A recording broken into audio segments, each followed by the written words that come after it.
I have an 8-year-old daughter, almost 6-year-old daughter, and then we have a little baby boy who we've been fostering for about 9. Once I saw that there was people like mothers like me, just like trying to get their kids safe, like save their lives. My husband and I like really want to try and figure out how to help in that way. Exhibit 46. I am from Guatemala, and I traveled with my aunt and cousin. We left Guatemala around April 24th, 2019. We crossed the border around June 3rd, 2019, and were picked up by Border Patrol. They took us by car to a place. They asked if my aunt was my mother, and when I said no, they separated me from her and my cousin. I have been here for 15 days. I have spoken to my mother, who lives in Delaware, only once since I have been here.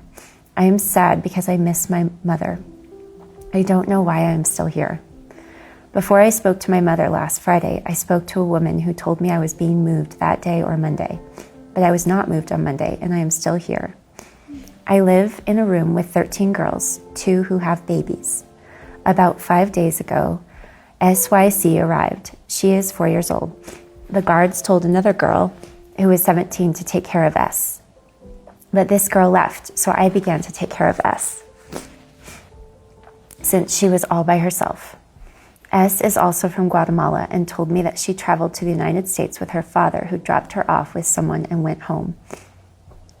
S was supposed to meet her mom, but she doesn't know where she lives or her phone number.